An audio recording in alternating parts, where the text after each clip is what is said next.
Subscribe to our YouTube channel and press the bell icon to get the latest updates.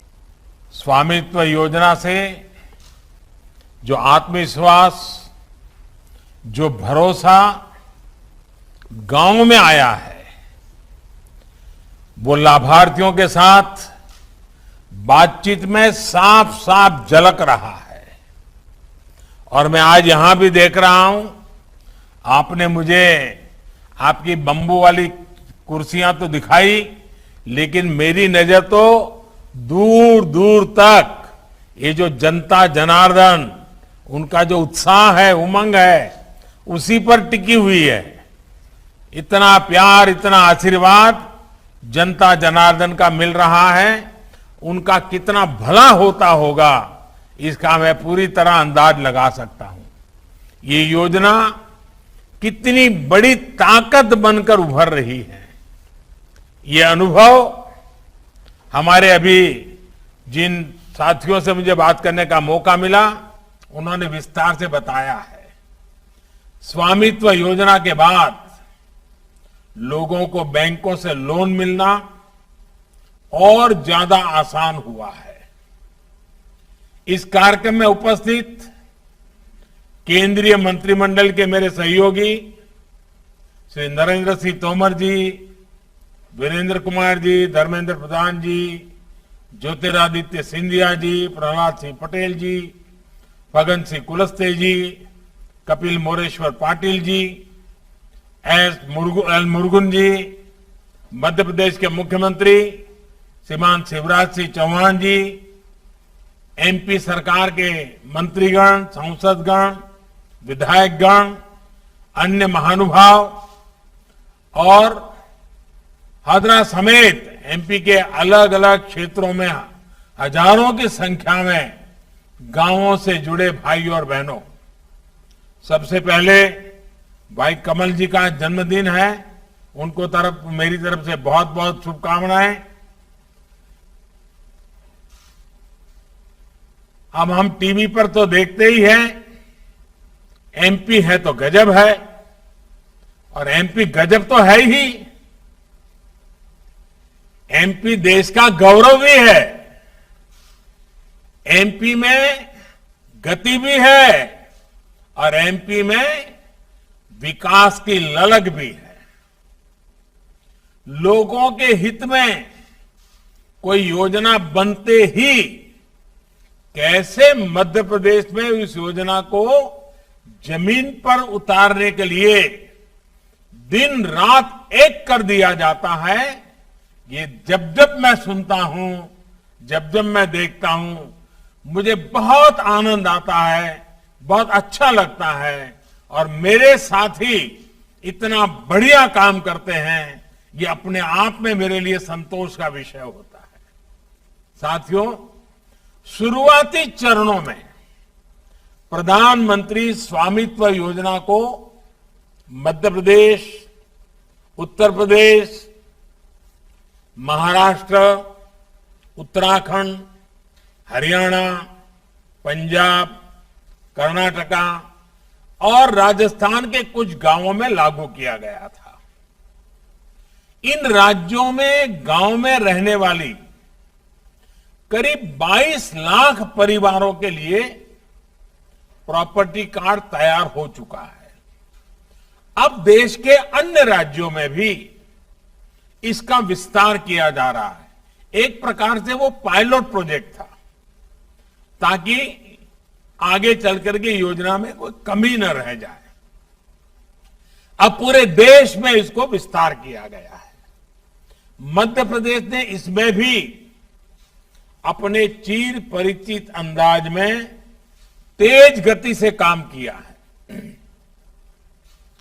और मध्य प्रदेश इसके लिए बधाई के पात्र है।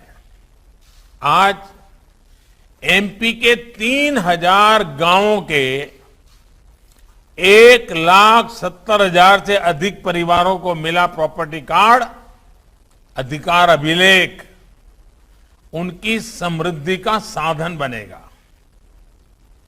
ये लोग डिजी लॉकर के माध्यम से अपने मोबाइल पर अपना प्रॉपर्टी कार्ड डाउनलोड भी कर सकते हैं। इसके लिए जिन जिन लोगों ने ये मेहनत की है, जी जान से इस काम में जुटे हैं, उन सबको मेरी तरफ से बहुत बहुत बधाई। और जिनको ये लाभ मिला है उनको बधाई भी और शुभकामनाएं भी। जिस गति से मध्य प्रदेश आगे बढ़ रहा है, मेरा विश्वास है कि जल्द ही राज्य के सभी ग्रामीण परिवारों का अधिकार अभिलेख अवश्य मिल जाएंगे। भाइयों और बहनों, ये हम अक्सर कहते सुनते आए हैं कि भारत की आत्मा गांव में बसती है, लेकिन आजादी के दशक बीत गए। भारत के गांवों के बहुत बड़े सामर्थ्य को जकड़ करके रखा गया। गांवों की जो ताकत है,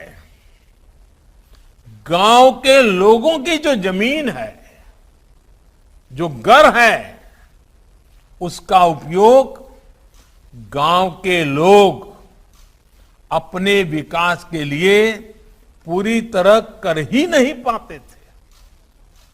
उल्टा गांव की जमीन और गांव के घरों को लेकर विवाद, लड़ाई झगड़े, अवैध कब्जों में गांव को लोगों की ऊर्जा, कोर्ट कचहरी, न जाने कितनी कितनी मुसीबतें झेलनी पड़ती थी। समय और पैसा बर्बाद होता था। और ये चिंता आज की नहीं है। गांधी जी ने भी अपने समय में इसे लेकर चिंता जाहिर की थी। इस स्थिति को बदलना हम सबकी जिम्मेदारी होनी चाहिए। मैं इस दिशा में तब से काम कर रहा हूं जब मैं गुजरात का मुख्यमंत्री था। हमने इस समस्या से निपटने के लिए गुजरात में समरस ग्राम पंचायत अभियान चलाया था। मैंने देखा है कि सही प्रयास किए जाएं तो पूरा गांव मिलकर उसे आगे बढ़ाता है। और अभी शिवराज जी वर्णन कर रहे थे कि आज मुझे इस दायित्व को 20 साल पूरे हो रहे हैं। और जब वो शिवराज जी बोल रहे थे तो मुझे याद आया कि मैं जब पहली बार मुख्यमंत्री बना और मेरा जो पहला बड़ा कार्यक्रम था वो भी गरीब कल्याण मेला था। और अब मुझे खुशी है कि 20वां साल का आखिरी दिन भी मैं आज गरीबों के लिए कार्यक्रम में जुड़ा हुआ हूं। ये शायद ईश्वरीय संकेत है कि मुझे लगातार मेरे देश के गरीबों की सेवा करने का सौभाग्य मिलता रहा है। खैर, मुझे विश्वास है स्वामित्व योजना भी आप सबकी भागीदारी से ग्राम स्वराज का एक उदाहरण बनेगी। अभी हमने इस कोरोना काल में भी देखा है कि कैसे भारत के गांवों ने मिलकर एक लक्ष्य पर काम किया, बहुत सतर्कता के साथ इस महामारी का मुकाबला किया। गांव वालों ने एक मॉडल खड़ा किया। बाहर से आए लोगों के लिए रहने के अलग इंतजाम हो, भोजन और काम की व्यवस्था हो, वैक्सीनेशन से जुड़ा काम हो। भारत के गांव बहुत आगे रहे हैं। गांव के लोगों की सूझबूझ ने भारत के गांवों को कोरोना से काफी हद तक बचा करके रखा। और इसलिए मेरे देश के सभी गांव के लोग अभिनंदन के अधिकारी हैं। उन्होंने सारे नियमों को अपने तरीके से ढाला, नियमों का पालन किया, जागरूकता रखी और सरकार को भी बढ़ चढ़ करके सहयोग दिया। गांव ने जो इस देश को बचाने में मदद की है उसको कभी मैं भूल नहीं सकता। साथियों, दुनिया की बहुत बड़ी संस्थाएं भी कहती हैं कि किसी भी देश में जिन नागरिकों के पास अपनी प्रॉपर्टी के कागज नहीं होते, उन नागरिकों की वित्तीय क्षमता हमेशा कम रहती है और कम होती जाती है। प्रॉपर्टी के पेपर ना होना एक विश्वव्यापी समस्या है। इसकी बहुत चर्चा नहीं होती, लेकिन बड़े बड़े देशों की ये बहुत बड़ी चुनौती है। साथियों, स्कूल हो, अस्पताल हो, भंडारण की व्यवस्था हो, सड़क हो, नहर हो, फूड प्रोसेसिंग उद्योग हो, ऐसी हर व्यवस्था के निर्माण के लिए जमीन की जरूरत होती है।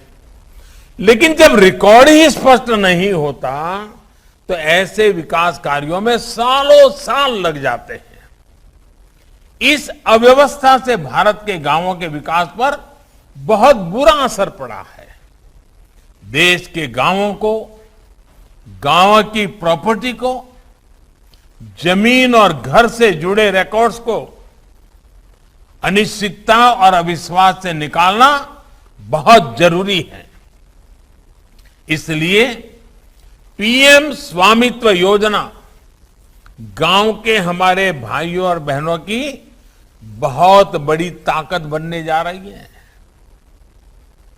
और हम जानते हैं, जब किसी चीज पर आपका हक होता है तो कितनी शांति होती है। कभी आपने देखा होगा कि रेलवे में आप सफर करें, आपके पास टिकट हो पर आपके पास रिजर्वेशन ना हो तो आपको लगातार चिंता रहती है डिब्बे में से कब नीचे उतार करके किसी और डिब्बे में जाना पड़ेगा। लेकिन अगर आपके पास रिजर्वेशन हो तो आप रेल टिकट और रिजर्वेशन आराम से बैठ सकते हैं। कितना ही बड़ा कोई तिस्मार खा जाए, कितना ही बड़ा कोई धनी व्यक्ति आ जाए, आप हक से कह सकते हैं कि मेरा ये आरक्षण है और मैं यहीं बैठूंगा। ये ताकत होती है अपने अधिकार की। जो आज गांव के लोगों के हाथ में ये जो ताकत आई है ना, ये उसके बहुत दूरगामी परिणाम होने वाले हैं। मुझे खुशी है कि शिवराज जी के नेतृत्व में मध्य प्रदेश लैंड डिजिटाइजेशन के मामले में अग्रणी राज्य बनकर उभरा है।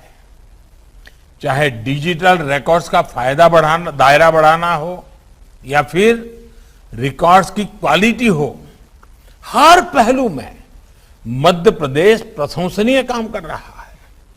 साथियों, स्वामित्व योजना सिर्फ कानूनी दस्तावेज देने की योजना भर नहीं है, बल्कि ये आधुनिक टेक्नोलॉजी से देश के गांवों में विकास और विश्वास का नया मंत्र भी है। ये जो गांव मोहल्ले में उड़न खटोला उड़ रहा है, जिसको कोई गांव वाले छोटा हेलीकॉप्टर कह रहे हैं, ये जो ड्रोन उड़ रहा है, वो भारत के गांवों को नई उड़ान देने वाला है।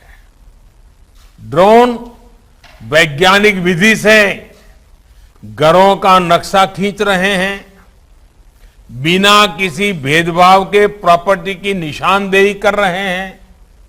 अभी तक देश के करीब 60 जिलों में ड्रोन ने ये काम पूरा कर लिया है। इससे सटीक लैंड रिकॉर्ड्स और जीआईएस मैप की वजह से अब ग्राम पंचायतों को ग्राम पंचायत के डेवलपमेंट प्लान को बेहतर बनाने में भी मदद मिलेगी।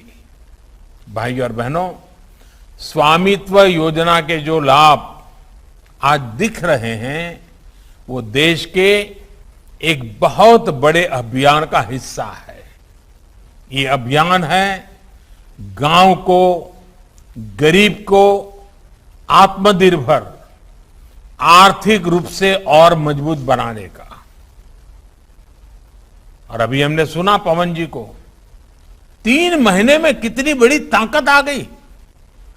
खुद का ही तो घर था, कागज का अभाव था, कागज आ गया, जिंदगी बदल गई। हमारे गांव के लोगों में भरपूर सामर्थ्य होने के बावजूद उन्हें दिक्कत आती रही है शुरुआती समाधान की, एक तरह के लॉन्चिंग पैड की। घर बनवाना होता था तो होम लोन की दिक्कत, व्यापार शुरू करना होता था तो पूंजी की दिक्कत, खेती को बढ़ाने का कोई आइडिया हो, ट्रैक्टर खरीदना हो, कुछ औजार खरीदने हो, कोई नई खेती करने का विचार हो, तो उसमें भी शुरुआत करने के लिए पैसे की परेशानी। प्रॉपर्टी के पेपर ना होने की वजह से बैंकों से उन्हें आसानी से लोन भी नहीं मिलता। मजबूरी में भारत के गांव के लोग बैंकिंग व्यवस्था से बाहर के लोगों से ही कर्ज लेने के लिए मजबूर हो गए। बैंकिंग व्यवस्था से ही वो बाहर हो गए। मैंने वो तकलीफ देखी है जब छोटे छोटे काम के लिए किसी गरीब को किसी तीसरे के सामने हाथ फैलाना पड़ता था। बढ़ता हुआ सूद उनके जीवन की सबसे बड़ी चिंता बन जाता था। मुश्किल ये कि उनके पास किसी तीसरे से कर्ज मांगने के अलावा कोई विकल्प ही नहीं था। वो जितना लूटना चाहे लूट सकता था क्योंकि मजबूरी थी। मैं देश के गरीबों को, गांव के गरीबों को, गांव के नौजवानों को इस दुष्चक्र से भी बाहर निकालना चाहता हूं। स्वामित्व योजना इसका बहुत अहम आधार है। प्रॉपर्टी कार्ड बनने के बाद अब गांव के लोगों को बैंकों से आसानी कर्ज मिलने वाला है। अभी लाभार्थियों से बातचीत में भी हमने सुना कि कैसे प्रॉपर्टी कार्ड ने उन्हें बैंक से लोन में मदद की है। साथियों, बीते 6-7 वर्षों के हमारी सरकार के प्रयासों को देखें, योजनाओं को देखें, तो हमने प्रयास किया है कि गरीब को किसी तीसरे व्यक्ति के सामने हाथ नहीं फैलाना पड़े, उसको सर झुकाना ना पड़े। आज खेती की छोटी छोटी जरूरतों के लिए पीएम किसान सम्मान निधि के तहत सीधे किसानों के बैंक खातों में पैसा भेजा जा रहा है।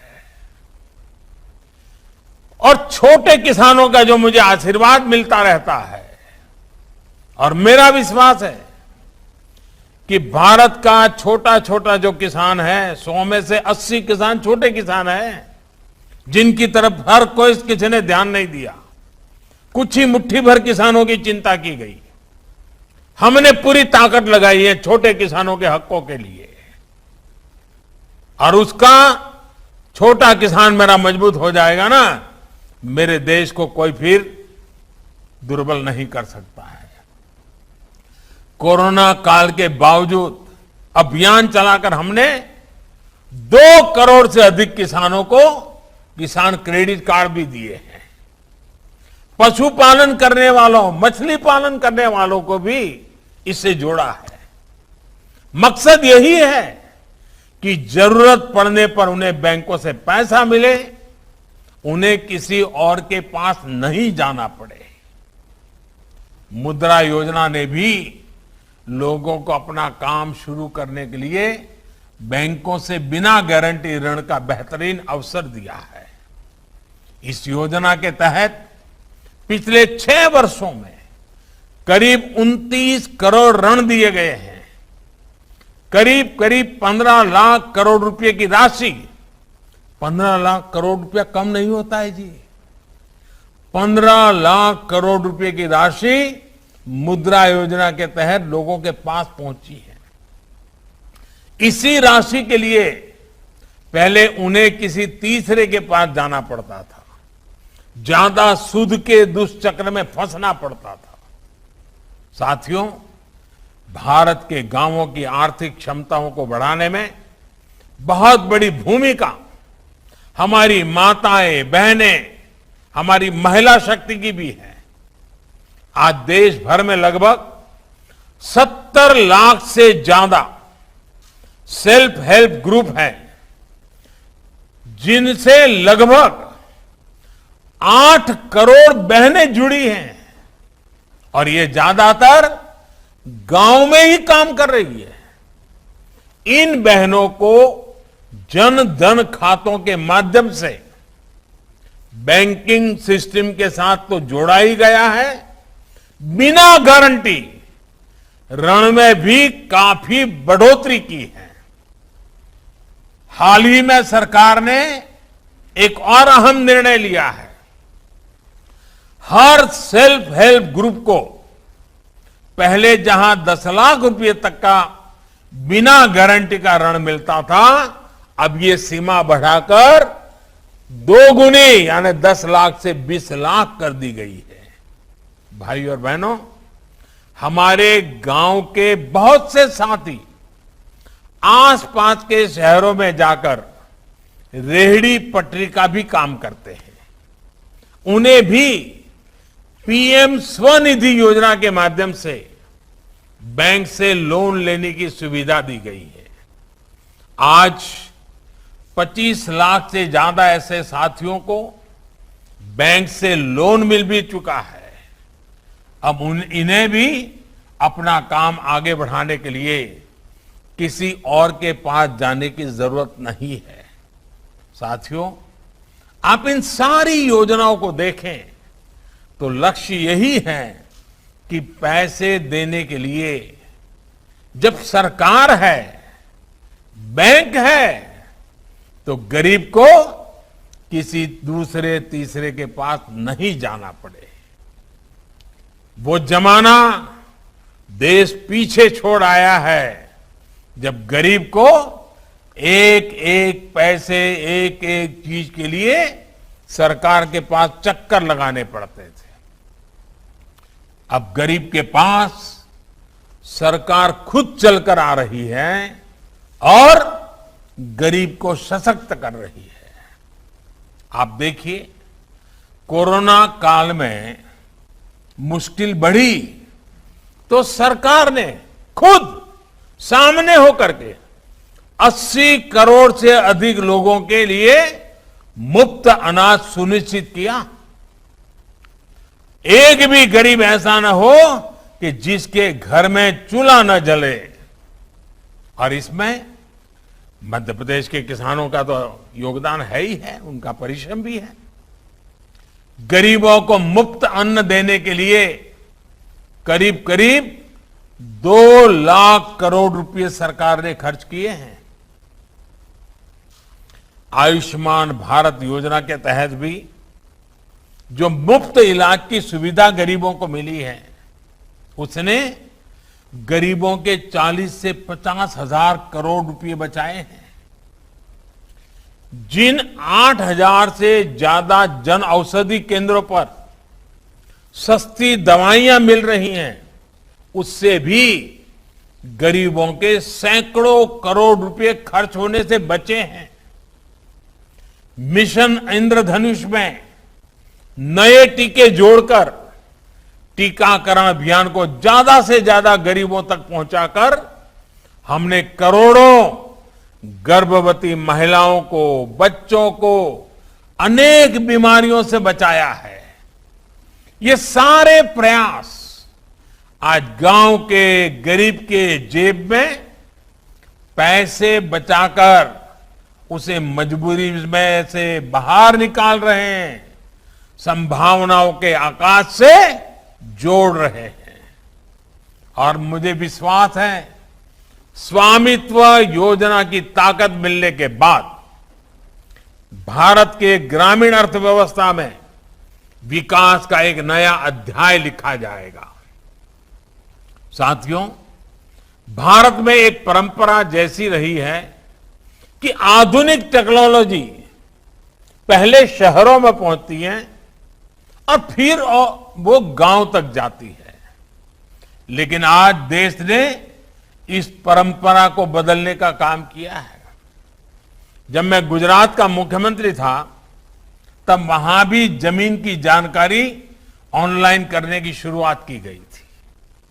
सरकार तकनीक के जरिए गांव तक चलकर जाए, इसके लिए ई ग्राम सेवा शुरू की गई थी। लोगों की समस्याओं के समाधान के लिए गुजरात के स्वागत नाम से पहल भी की थी, जो आज भी एक उदाहरण है। वो भी उसी मंत्र पर चलते हुए आज देश ये सुनिश्चित कर रहा है कि स्वामित्व योजना और ड्रोन टेक्नोलॉजी की ताकत से पहले भारत के गांवों को समृद्ध किया जाए। ड्रोन टेक्नोलॉजी कम से कम समय में मुश्किल से मुश्किल काम सटीक तरीके से कर सकते हैं। ड्रोन वहां भी आसानी से आ जा सकता है जहां इंसान नहीं जा सकता। घर की मैपिंग के अलावा पूरे देश के जमीन से जुड़े रिकॉर्ड्स, सर्वे, डिमार्केशन जैसी प्रक्रियाओं को अधिक प्रभावी और पारदर्शी बनाने में ड्रोन बहुत काम आने वाला है। मैपिंग से लेकर डिजास्टर मैनेजमेंट, खेती के काम और सर्विस डिलीवरी में ड्रोन का उपयोग अब व्यापक होगा। आपने देखा होगा टीवी पे, अखबार में, 2 दिन पहले ही मणिपुर में ड्रोन से ऐसे क्षेत्रों तक कोरोना के टीके तेजी से पहुंचाए गए जहां इंसानों को पहुंचने में बहुत देर लगती है। ऐसे ही अभी गुजरात में ड्रोन का उपयोग खेत में यूरिया के छिड़काव के लिए किया गया है। भाइयों और बहनों, ड्रोन टेक्नोलॉजी से किसानों को, मरीजों को, दूर दराज के क्षेत्रों को ज्यादा से ज्यादा लाभ मिले, इसके लिए हाल ही में अनेक नीतिगत निर्णय लिए गए हैं। आधुनिक ड्रोन बड़ी संख्या में भारत में ही बने, इसमें भी भारत आत्मनिर्भर हो, इसके लिए पीएलआई स्कीम भी घोषित की गई है। आज मैं इस अवसर देश के परिश्रमी वैज्ञानिकों, इंजीनियरों, सॉफ्टवेयर डेवलपर्स और स्टार्टअप से जुड़े युवाओं को कहूंगा कि भारत में कम कीमत वाले अच्छी क्वालिटी के ड्रोन्स के निर्माण के लिए आगे आए। ये ड्रोन्स भारत के भाग्य को आसमान की नई ऊंचाई पर ले जाने का सामर्थ्य रखते हैं। सरकार ने भी तय किया है कि भारतीय कंपनियों से ड्रोन और इससे जुड़ी सेवाएं खरीदी जाएगी। इससे बड़ी संख्या में देश विदेश की कंपनियों को भारत में ड्रोन निर्माण को प्रोत्साहन मिलेगा, जिससे नए रोजगार भी बनेंगे। साथियों, आजादी का अमृत काल यानी आने वाले 25 वर्ष गांवों के आर्थिक सामर्थ्य से भारत की विकास यात्रा को सशक्त करने के हैं। इसमें टेक्नोलॉजी से जुड़ा इंफ्रास्ट्रक्चर बहुत बड़ी भूमिका निभाने वाला है। मोबाइल फोन और इंटरनेट आज गांव के युवाओं को नए अवसरों से जोड़ रहा है। किसानों को खेती की नई तकनीक, नई फसलों, नए बाजार से जोड़ने में मोबाइल फोन आज बहुत बड़ी सुविधा बन चुका है। आज भारत के गांवों में शहरों से भी ज्यादा इंटरनेट यूजर हैं। अब तो देश के सभी गांवों को ऑप्टिकल फाइबर से जोड़ने का अभियान भी तेजी से चल रहा है। बेहतर इंटरनेट सुविधा से खेती के अलावा अच्छी पढ़ाई और अच्छी दवाई, इसकी सुविधा गांव के गरीब को घर बैठे ही सुलभ हो संभव होने वाला है। साथियों, टेक्नोलॉजी से गांव को ट्रांसफॉर्म करने का ये अभियान सिर्फ आईटी या डिजिटल टेक्नोलॉजी तक ही सीमित नहीं है। दूसरी टेक्नोलॉजी का भी भरपूर उपयोग गांवों के विकास में किया जा रहा है। सौर ऊर्जा से सिंचाई और कमाई के नए अवसर भी गांवों को सुलभ कराए जा रहे हैं। बीज से जुड़ी आधुनिक रिसर्च से बदलते मौसम और बदलती डिमांड के अनुसार नए बीज किसानों को उपलब्ध कराए जा रहे हैं। नए बेहतर टीकों में पशुओं के स्वास्थ्य को बेहतर बनाने की कोशिश की जा रही है। ऐसे ही सार्थक प्रयासों से, गांवों की सक्रिय भागीदारी से, सबके प्रयास से हम गांव के पूरे सामर्थ्य को भारत के विकास का आधार बनाएंगे। गांव सशक्त होगा तो मध्य प्रदेश भी सशक्त होगा, भारत भी सशक्त होगा। इसी कामना के साथ आप सभी को फिर से बहुत बहुत शुभकामनाएं। कल से नवरात्रि का पवित्र पर्व आरंभ हो रहा है। ये शक्ति साधना आप सब पर आशीर्वाद बनकर के आए। देश कोरोना से जल्द मुक्त हो। हम भी इस कोरोना काल में सावधानी बरतते हुए अपने जीवन को भी आगे बढ़ाते रहें, जीवन को मस्ती से जीते रहें। इसी शुभकामनाओं के साथ बहुत बहुत धन्यवाद।